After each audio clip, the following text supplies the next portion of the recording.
Welcome to the dark side. In this multi-part video series, we're gonna take the filters off and dive deep into the shadows of twin flame connection, twin flame theory, and twin flame culture. Are you a little obsessed? I don't know, let's find out. Welcome back to the dark side. Today we're gonna be talking about where we can become obsessed or over-romanticizing the fairy tale version of the twin flame journey. All right, so we want to get a little bit of clarity around this. And so for these of you guys just jumping in here into the process, this is a multi-part video series where we're diving into the shadows, the dark side of the twin flame journey to bring you more clarity and allow yourself to receive the highest level of what this journey has to offer you, which is a lot. And so if you haven't already caught up, please go back, check out all of our other videos, and there's more coming your way. As well as if you're new to us, my name is Dove. I'm Nicole. We're a twin flame couple, twin flame coaches that have been doing this work for we've been in union for almost 15 years now. We're also spiritual teachers and life strategists, right? And we're really here to talk about and touch on these really important topics. And although these topics are super big, so we are really just touching them on a surface level. So if you are new, welcome, and let's just jump in, right? So let's talk about Disney.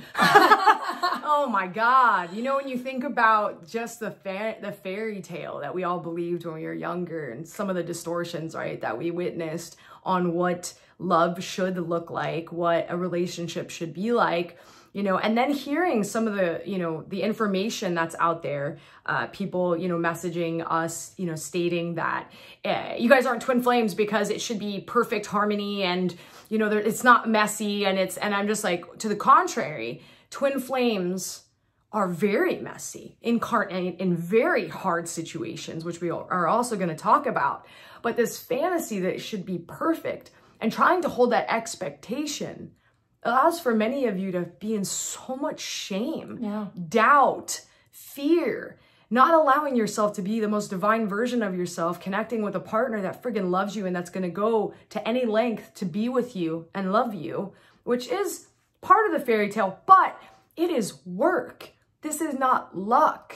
You know, people say, oh, you're so lucky to have this partner. I'm like, you have no idea what we've had to walk through, what we had to own, like sift through, the refining.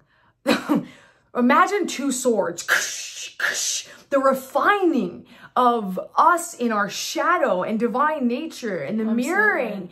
It's messy, it's turmoil, it's breakdown so that there can be expansion and love and you can have a white picket fence and you can have a beautiful family and you can have a harmonious union. But it comes with the price of you surrendering yourself to the divine and really deeply connecting with yourself, which is a messy friggin' ride to deal with your shadow.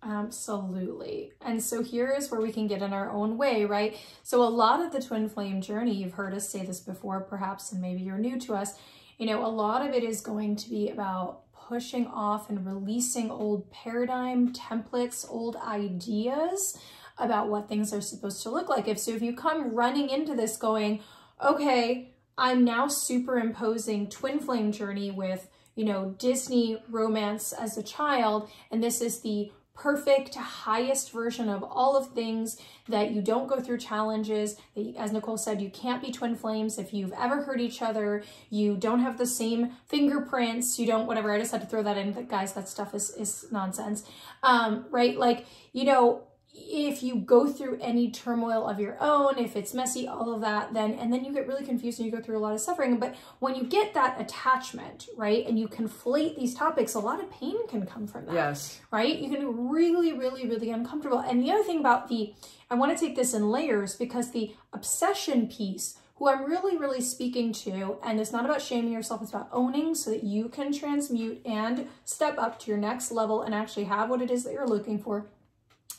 is when you get an idea in your mind and you're constantly just looking for that person to fill that, right? And so I get messages, or we get messages sometimes going, you know, I keep just breaking up with people because I realize they're not my twin flame, right? And that can become a pattern where it's like, well, was there anything wrong with the relationship? No, there's nothing wrong with the relationship. I'm just tossing them out because I don't think they fit this qualification. So first off, you may not even have a clear idea of what a twin flame is. So that can be the first problem.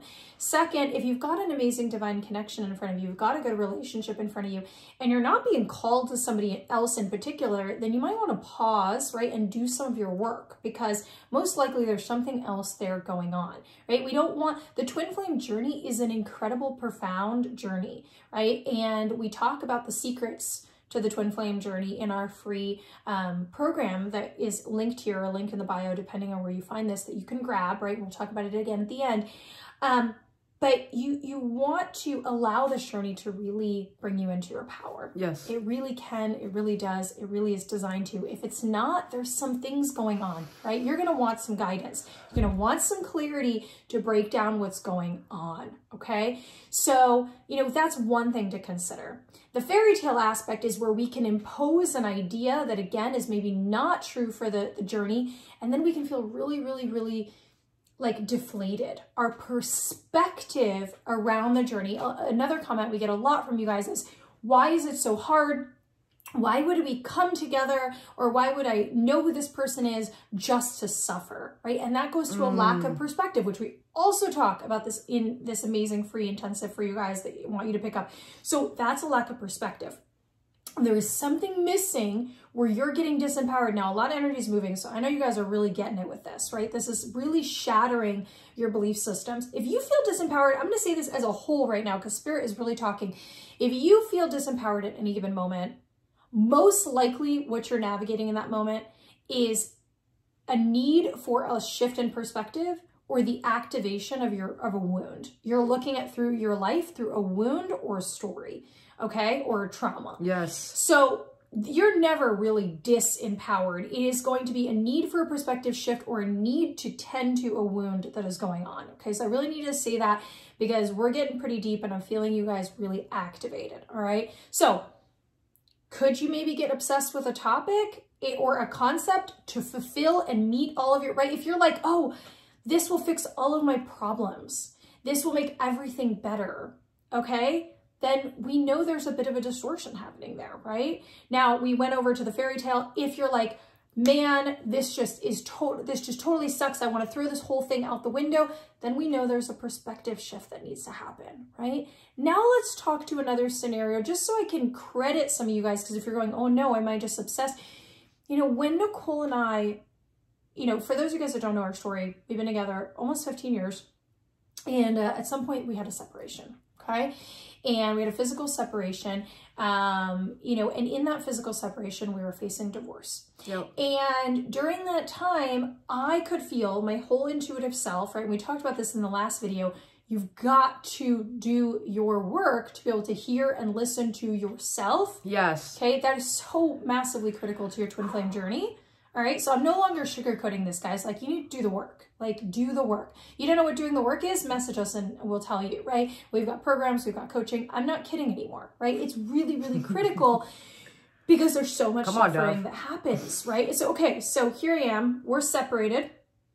And everybody around me is going, you guys are completely done. And I'm hearing through my entire system, no, we have something we're meant to do here. What I did know is I didn't know if that was going to be in a relationship. I didn't know if that was going to be in another way. And I never in a million years would have imagined that what it was is that we were going to serve you together. We were not only going to get back together, we were going to serve. At that time, I was a lawyer. Nicole was doing something completely different.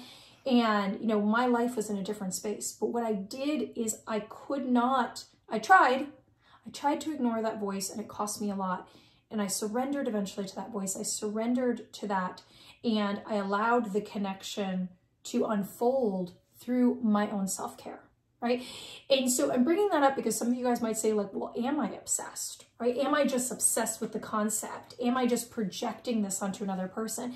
Some of you guys are very, very, very much having to listen to your higher self. Yes. You are in an active, deep soul connection, and you don't understand how to navigate it, but it isn't about obsession. It's not about an attachment to an idea. It's actually, and it's not about that fairy tale projection stuff. Now, did I need support though? Yes. Did I need to break some ideas that I had about things? Yes. Did I need to surrender? Yes. Did I need to go into my darkest shadows and stay in that shadow work, for all of this time and then serve you through it? Absolutely, yes. Without a doubt. She does it well. Without a doubt. All right, guys. So, you know, there is all of these different aspects to consider. Yeah, and I wanted to share, Spirits is having me share this with you, but when Dove and I were possibly going to get a divorce, I remember, because my upbringing was so hard, I couldn't accept how difficult it was to be in union with this partner. And I thought it was like just us, but really it was me. It was my perspective. It was my stuff keeping me from receiving her love fully and loving her fully, right? And I remember at that point, it was like 7 years into the relationship where I, you know, was knowing, like that's when I found out about twin flames. And I started reading and studying it and getting mentors. And I was just like, oh my God. And I remember the moment where I was like, F this, I'm not doing this. I told my mentors, I was like, no, it should be easy. It should be easy. Like, I want that white picket fence or blah. And I was just like, you know, I wanted it to be easy. Now, with that being said, there is ease here. There is grace here. There is laughter here. There is joy. There is romance. There is all of those things. But I had to face the obstacles and conflicts that I was having within myself, which Dove brought me to every single one of them. She triggered every single one of them. All my wounds she triggered because I love her so friggin' dang much. But I was able to go through that messy mess that was already in there. She wasn't bringing the mess to me. I was the mess. I had the mess already. She was activating it out of me. And so I want to say to you that it can be there, right? This fairy tale can be there, right? And it's bigger and better than any Disney flick could ever put together, right? Because love is, when it's in its purest essence, unconditional love transforms all things, heals bodies, heals minds, heals the way people see. It literally is everything. But if we are unhealed and we are looking for that one thing or this thing to fix us or heal us, it will not without internal work. And I just needed to say that. Absolutely. It will not without that, right? Without that work.